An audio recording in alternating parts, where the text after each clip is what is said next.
Hello everyone, welcome to Testbook super coaching for regulatory bodies. और आज के session में आप सबका स्वागत है। जी हाँ, सेशन की शुरुआत करते हैं, सेशन को स्टार्ट करते हैं। और आज we are going to discuss today we are going to talk about very important news. आज न्यूज थोड़ी कम है but they are really very important, so that part we will start. Before going to start this session, before going to initiate this session, if you have any questions, queries और doubts, तो एक बार comment section में आपके questions, queries और doubts को भी डाल दीजिएगा। We will discuss in this session the few important news directly from the newspaper के एनालिसिस के ऊपर हमारी बात होगी। And at the end of the session we will cover few MCQs, कुछ MCQs के ऊपर हमारा डिस्कशन होगा। So I will start with the session, but before going to start this session, if you are yet to follow our Telegram channel, तो एक बार इसको भी आप फॉलो करना शुरू कर दीजिए। एंड प्लस अगर आपने अभी तक हमारे इस चैनल को सब्सक्राइब नहीं किया होगा तो एक बार चैनल को भी सब्सक्राइब कर दीजिएगा।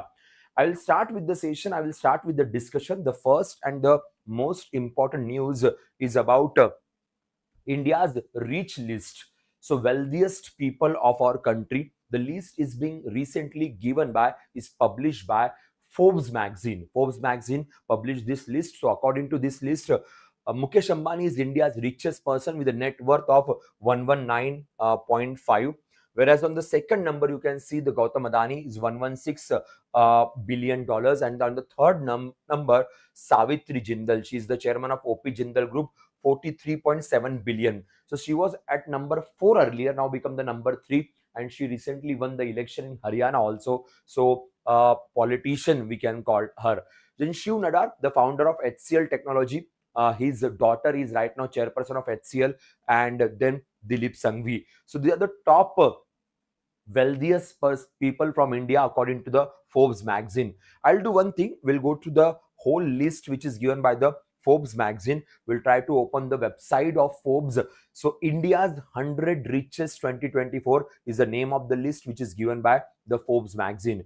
So like we have mentioned already about the Mukesh Ambani, Gautam Adani, Savitri Jindal and family, then Shiv Nadar, Dilip Sanghvi, then Radhakrishnan Damani, then Sunil Mittal, Kumar Mangalam Birla, Cyrus Poonawalla, Bajaj family, Hinduja Group, Kushal P. Singh, Shapur Mistry and family, Ravi Jaipuria. So these are the whole list of India's one of the India's top richest people. That's it. For exam point of view, a very simple and a straightforward questions they ask. We need not to spend much time on this particular section, this particular portion.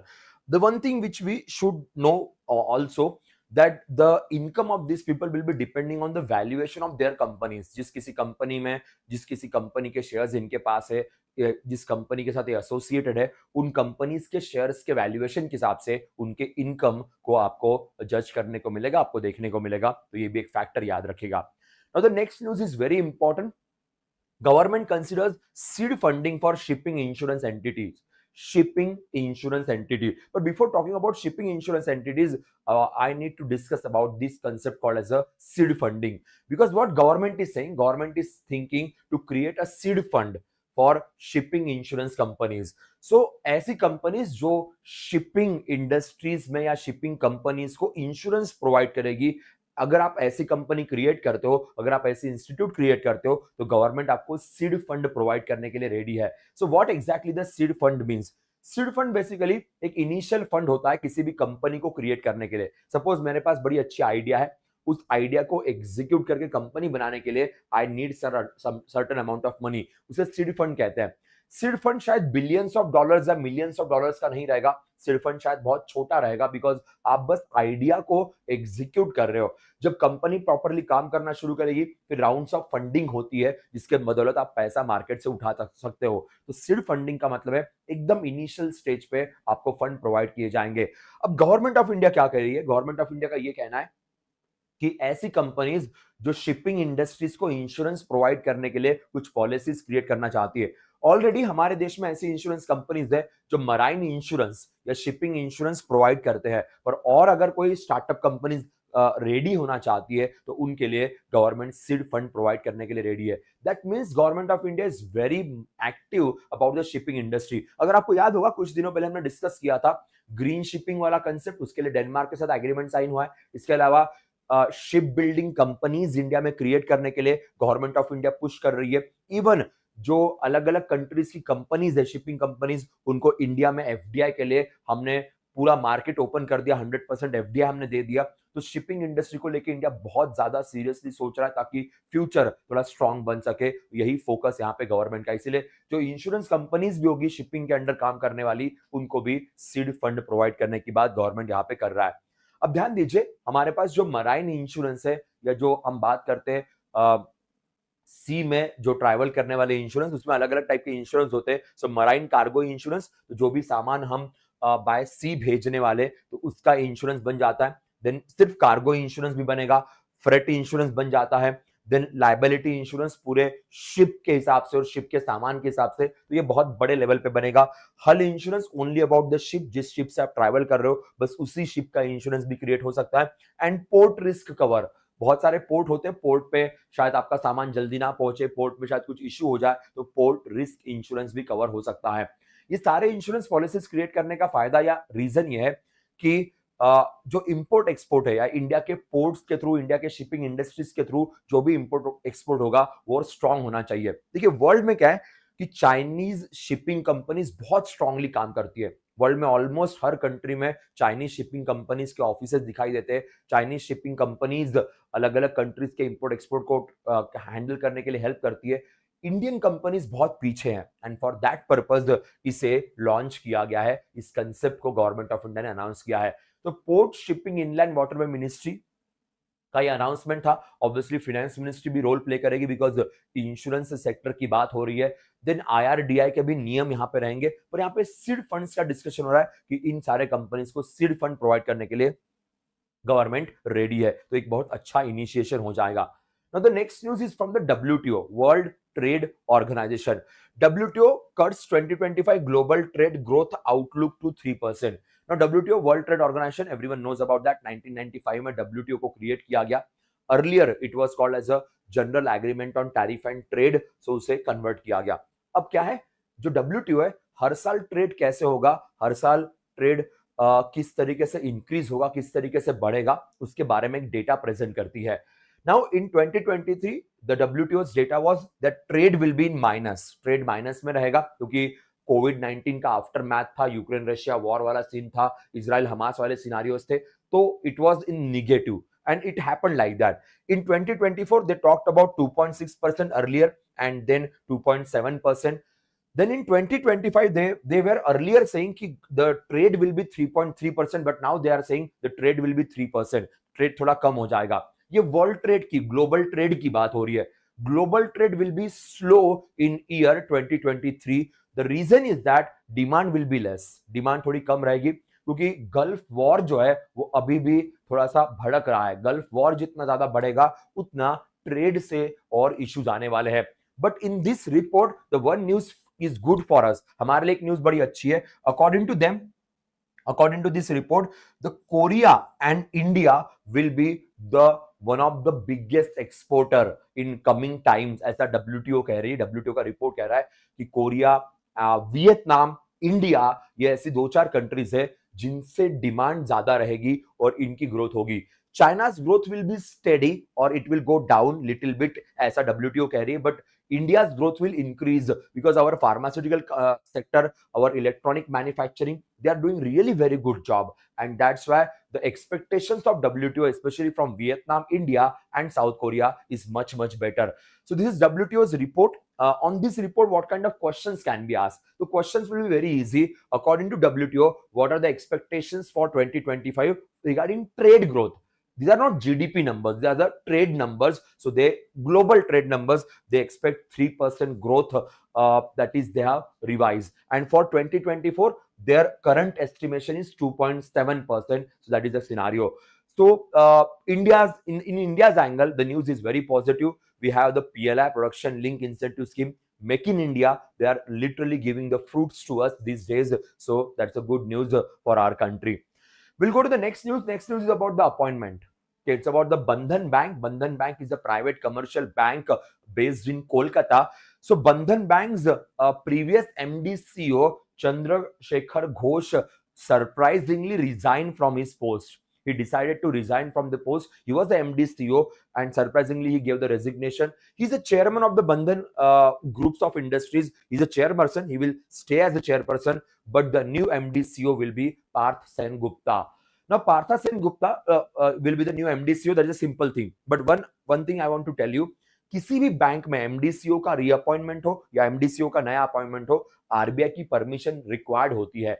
RBI की permission मिल जाए, फिर आप उस post पे काम करोगे, and the appointment will be for 3 years. The initial appointment will be for 3 years, and then it can be extended. It can be further move forward by the with the permission of RBI. But initial appointment will be always for the 3 years. So 2-3 times they asked this question. This MD CEO was appointed for this bank for how many years? So this was the question asked in many banking as well as the regulatory body exams. So we should have the idea about it. So that's the news for you. Now the another news, government buybacks 24.4 thousand crore against the 25,000 crore on offer.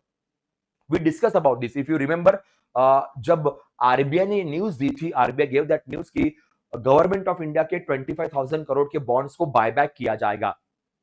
Buyback का मतलब है government ने RBI के through ये bonds बेचे थे, market से पैसा लोन पे लिया था, समय से पहले, मींस मैच्योरिटी से पहले, टेन्योर खत्म होने से पहले government of India and RBI decided कि ये जो भी बॉन्ड्स बेच के पैसा बोरो किया, जिन से पैसा बोरो किया उनको इंटरेस्ट के साथ सूद समेत पैसा वापस कर देते हैं और बॉन्ड्स वापस खरीद लेते हैं. बायबैक कहते हैं.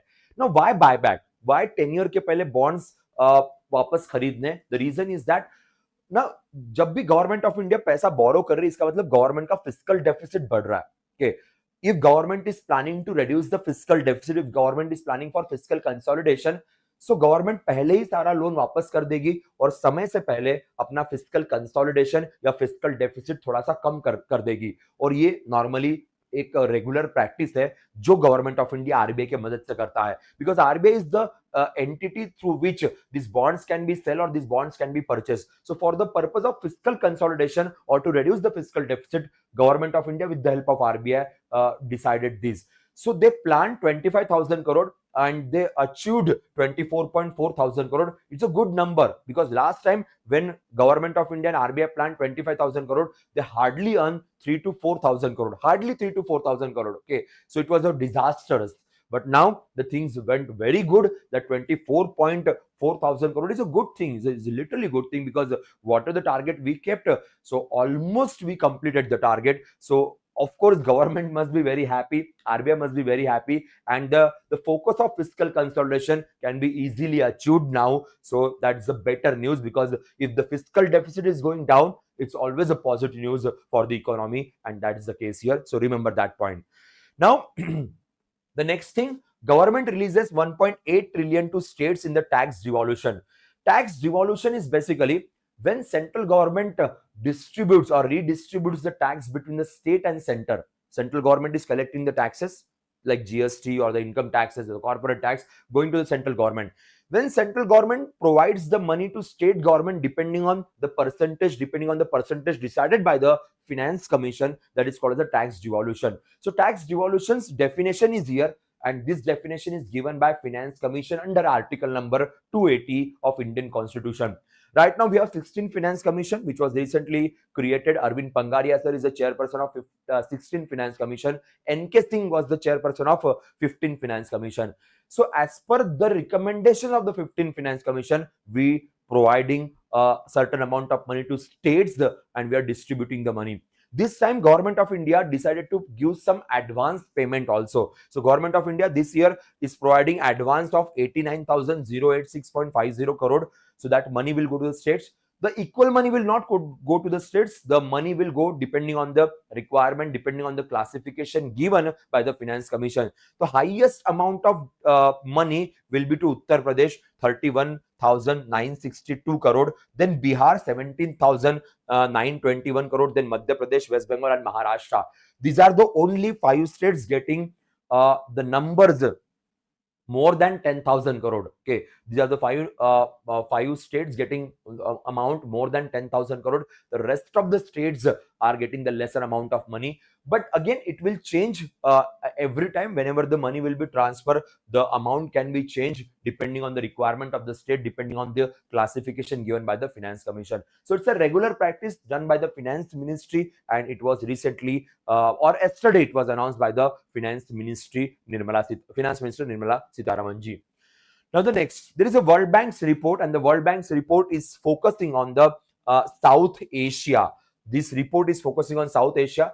So World Bank's South Asia's chief economist, her photo is there. Her name is Franziska Onsorge. So she gave one report, and that report is talking about the South Asian economy and the South Asian economy's growth. What she is telling us one clear thing, that manufacturing output to jump 9% if more women join the workforce. And again she mentioned separately, जितनी ज्यादा महिलाएं, जितनी ज्यादा women India के workforce में participate करेगी, उतना देश का जीडीपी फास्टली आगे बढ़ेगा, उतना देश का जीडीपी बहुत स्ट्रांगली ग्रो होगा. In case of our country right now, we are lacking the women involvement in the workforce. के अभी भी इंडिया में महिलाओं का वर्कफोर्स में इन्वॉल्वमेंट बहुत कम है. एम्प्लॉयमेंट जनरेशन जो महिलाओं से होना चाहिए वो थोड़ा सा कम है. So government should focus on that. जितनी ज्यादा महिलाएं, जितनी ज्यादा women पार्टिसिपेशन होगा, उतना जीडीपी बहुत फास्टली बढ़ेगा. This report is given by World Bank, and the report is only for the South Asian economies. That's it. And of course, in South Asia, India is the strongest economy, and they discuss about that.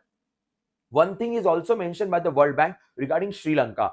Sri Lanka faced the economic crisis. Like few years back, there was a huge economic crisis in Sri Lanka. So Sri Lanka is recovering with a very wonderful speed. What is mentioned here by them कि बहुत fast speed से, बहुत तेजी से यहाँ पे Sri Lankan economy grow हो रही है. Even IMF is saying the good that same thing. It's a good news for the whole South Asia, because if all South Asian economies are doing good economically or the financially, it will be always good for the region, always good for the region, always good for the India also, because if the neighboring countries are trouble free, so it will help us to grow the trade, it will help us to grow the business. And that's why a very good news is given here by the World Bank in this South Asian growth development report. Now the next news about the MasterCard, Citi and MasterCard. Actually, this news is not having the direct significance with Indian economy, but still we are discussing this news because MasterCard and Visa, both these big card companies, decided for cross-border payment. Right now, cross-border payment, these facilities is very famous. Recently, UPI and the ANI from the UAE. If you remember, UPI and the ANI from the UAE having the cross-border agreement recently. So cross-border payment is very famous these days. So MasterCard decided to create a proper network of 65 countries for the cross-border payment. So they are planning, means they already created, by the way. Okay, they just having the tie-up with the Citibank now, and they created a 65 countries proper cross-border payment. So if you have the MasterCard, so you can easily make a payment for another country, or you can easily make the payment from your country's system to the another country's system. So MasterCard is helping that. For that reason, obviously, they need to sign some agreements with the banks. So they are signing these agreements with multiple banks. In this 65 countries network, India is also involved. But obvious, Indian payment system is one of the strongest in the world. UPI is the best performing real-time payment system in the world. Having a very good numbers, more than China, more than USA. So under this MasterCard facility, India is also involved. So 65 countries network they have created through which the cross-border payments can be easily taken place. That's it. That will be enough for the exam point of view right now. Now the next news is about the the Nobel of Literature. So every day we are discussing about the Nobel Prize. So this is the Literature Nobel. After this, the Peace Nobel will be announced, and at the end, the Economics Nobel will be announced by the Nobel Authority. Now, when it comes to the Literature Nobel, Han Kang from South Korea, she got this Literature Nobel. So Rabindranath Tagore sir from India, he got the Literature Nobel for the first time. So when it comes to the South Korea, the first person who got the Literature Nobel. In literature cases, you will see Asian people very rarely. Okay, mostly Europeans and the Americans are getting this Literature Nobel, but this time the South Korean poet. Her name is Han Kang. Han Kang is 53-year-old and her writings are very famous. One of the very famous book is The Vegetarian. Then White Good is another very famous book she wrote, and these books are very famous. She basically talked about the human emotions. She basically created the poetry on the human emotions. Some incidences she beautifully portrayed through her poems, and for that reason she got this Nobel Prize for the literature. That will be enough, okay, for the exam point of view. The last news, and after that we'll start with the MCQs. We'll discuss few MCQs. Now, RBI recently announced a new scholarship scheme for the faculties from economics and finance. So those faculties who are working as a full-time faculty with UCG affiliated universities and the colleges, those faculties can get a scholarship for the research work. If the faculties are the full-time faculties, okay, with UGC and the AICTE recognized universities, if the faculties are working in such universities which are recognized by the University Grant Commission, then these faculties will be eligible for scholarship. But for like how you need to apply, first of all, your CV, they are going to check the CV, what efforts you took, what kind of research work you did, what kind of paper presentations you did in the field of economics and finance. Then what is your plan? What is your plan? For what purpose you need the scholarship? Then there will be interviews and the scholarship will be provided. Why they are doing this? Because in Western countries, the economics professor, the finance professors are doing a very good research work. They are doing a very good job, and that's why Nobel Prizes, not only Nobel Prizes, or very innovative ideas are coming from the Western countries.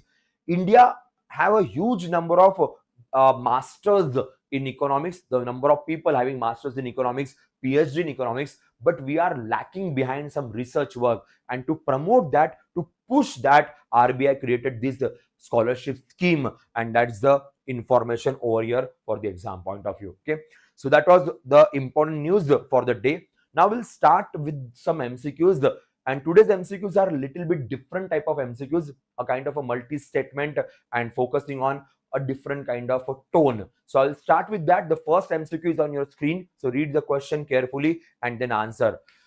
Non-banking financial companies. There are three statements about non-banking financial company. You need to answer the correct statement. That how many statements are correct from this? How many statements are correct from these things? They cannot accept demand deposits. Their deposits are insured by the DICGC. More than 50% of their total assets should be the financial assets. So NBFCs, non-banking financial companies, also called as a shadow bank. When it comes to NBFCs, remember one thing, they cannot accept demand deposit. NBFCs can only accept the term deposit. There are two types of NBFCs, a deposit taking, non-deposit taking. If the deposit taking NBFC is there, can only accept the term deposit, that is FD and RD. Now the second point is wrong. NBFCs are not insured by DICGC, only scheduled banks. The scheduled banks, if the bank is a scheduled bank, then DICGC will provide insurance up to 5 lakh. Okay, but NBFCs are not under scheduled category, so there won't be any kind of insurance here. And when it comes to third point is right. For NBFC, there is a concept called as a 50-50 test. There is a concept of 50-50 test, that any NBFCs should have a 50% business focused on the financial stuff and 50% assets should be from the financial system or the financial business. So under that 50-50 test, the third statement is also right. So answer is 1 and 3. So two statements are correct when it comes to this particular question. We'll go to the next question. Consider the academic freedom in India. There was one report recently presented called as the academic freedom report. And according to this academic freedom report, India is not performing well. That is the presentation of this report. According to Academic Freedom Index, India is one of the countries with a low academic freedom. According to AFI, India now ranks as a partially restricted. Political control and majoritarian religion agendas are the major concern affecting academic freedom in Indian universities. So according to this report, basically the two statements are right over here. Okay, the first statement and the third statement is right. Second statement, we are actually into the restricted category, not partially restricted. We are actually into the complete restricted. In India, it happens a lot. If someone will talk about something, some religion, some political party, or some different kind of view, the people are, or the universities are directly throwing the students out, putting some restriction on the student, suspending them. Okay, so this kind of things are against the freedom. Okay, so we are very much afraid that when students are talking their views, when students are expressing their views, which is not a good sign. It's absolutely not a good sign. The when it comes to the academic freedom, we were very strong earlier, but now these things are creating a chaotic situation for the country, and we don't understand this because the people think पढ़ाई करने जा रहे तो सिर्फ पढ़ाई करो, ऐसा नहीं होता है कि यही स्टूडेंट्स है, they are going to be the leaders of the future. So what are the leaders we saw today? They are obviously from some universities, they are obviously from some student union and etc. So they were allowed to express their views, then they become such a big leaders. Okay, so if you are not allowing the students right now to express their views and to show such kind of stuff, then how the future will be good? Future can be very, very dangerous. But anyways, that's the scenario, and that's why this report is there. Now 179 countries being considered under this project was actually started in 2017, and 0 is very low, 1 is very high. So if the score is going towards 1, means the freedom is good, and if the score is towards 0, it's very low. When it comes to India's score, so India's score is 0.18. 0.18 is India's score, so it is almost nearby 0. So you can see the categories over here. The freedom in the research and tech 1.25, academic exchange and dissemination 1.4, institutional autonomy 1.24, campus integrity 1.37, academic and cultural expressions 1.23. We are performing really very bad in cultural expressions, like I have mentioned earlier. So that is the case regarding this particular report. Next is about the National Mission on Edible Oil. National Mission on Edible Oil. India ranks the 4th largest oilseed producer in the world. India is heavily reliant on the import of the oilseeds, which account 57% of the domestic demand. The National Mission on Edible Oil, palm oil, was launched in 2021 to increase the area of oil palm with special focus on northeastern state. Recently, we extended the scheme. Recently, it was in news that we extended the scheme till 2029. That's why it was in news. So the scheme is originally from year 2021. The third point is absolutely right, and major focus on the northeastern states as well as Andaman Nicobar. Second statement is also right, that India is heavily reliant on the import of these. So more than 57% is import. And first point is also right. We are the 4th largest oilseed producer. We are the fourth largest producer, but at the same time, the consumption is also very high in the country. Consumption is very high, so of course we need to import, and that's the case. So answer is 1, 2, and 3. Next, Bharat Gen. We talked about Bharat Gen earlier. Okay, it is the world's first government-funded multi-model large language model projected for Indian language. IIT Bombay was the lead under this. Other IITs were also involved. Other IITs were also the part of this project, but IIT Bombay is the topmost institution. Both the statements are correct. Yes, both the statements are correct. So it is world's first government-funded language model project for Indian languages. So Bharat Gen.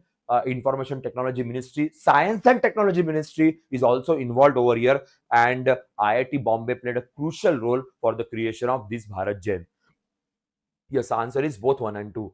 We'll go to the next question. Ayushman Bharat Digital Mission. ABDM was launched to provide digital health IDs for all Indian citizens. National Health Authority is responsible for implementation of Ayushman Bharat Digital Mission under the Ministry of Health and Family Welfare. Another easy question. Due to Ayushman Bharat scheme, due to the health schemes, this is very much in news. And recently there was a report, a verified institution report as per this data, and Karnataka is doing a very good job. Karnataka is at the top of this particular report, which was presented recently, depending on ADBM. Ayushman Bharat Digital Mission. So answer is again both 1 and 2. Both the statements are right. We saw this in our lecture. We discussed this in our lecture. Next is balance of payment. So balance of payment, this is a kind of a static question, a knowledge based, a concept based question. Balance of payment. Foreign direct investment and foreign institutional investments are the main constituents of the current account part of the balance of payment. A BOP surplus occurs when the country's import surpasses its export. So which statements are absolutely correct here? Look, the one thing I want to tell you, when it comes to the current account, and there is something called as a capital account. In balance of payment, we have two accounts, current account and the capital account. Current account consists of import, export, remittances, all those things. Okay, whereas a capital account consists of these investments and all. So when it comes to this question, answer is none. Both the statements are wrong. Both the statements are absolutely wrong here, because both statements are completely wrong. Because first thing is that this comes under capital account, and second thing, it is not called surplus. Okay, so import अगर surpass करेगा export से, तो हम deficit में जाएंगे, हम surplus में नहीं रहेंगे. So that is a factor over here. Okay, next. Sorry, next. Okay, consider the following statement. Gross value added measures the value of goods and services produced in area, industry sector minus the value goods service used up in production. GVA is calculated by adding gross domestic product to the taxes earned by the government and subtracting the subsidies provided by the government. So what do you think? What can be the answer? Yes, guys. So GVA, gross value added, last time we discussed GVA is increasing. We talked about that. Report was given by the Niti Aayog with the help of Ministry of Statistics program implementation. Look, this is a definition is wrong. The second statement is wrong. The GDP is calculated by adding GVA to the taxes earned. Okay, so that is GDP's definition, not GVA's definition. So answer of this question is the first statement is right, second statement is wrong. The definition is being reversed now. Okay, so GDP should be there, and this concept is here. So remember that. So that is the case. So answer of this question is one only. That's it. So yes, guys, that's all from my side for the day. There is a homework for you. Homework means after the session, put the answer in comment section. Answer comment section में डाल दीजिएगा. Green Climate Fund established in which year, and where is the headquarter of Green Climate Fund? Then full form of BioRide scheme, which is under the biotechnology department, and Financial Action Task Force was established by. Headquarter of this is in Paris. So who created this FATF? What is the full form of BioRide, which was recently accepted by the cabinet? And Green Climate Fund's headquarter, where is the headquarter of Green Climate Fund, and when it was established? So please answer your question after the session in comment section. Okay, that's all, guys, from my side for the day. We'll see you in the next session. Bye bye, take care.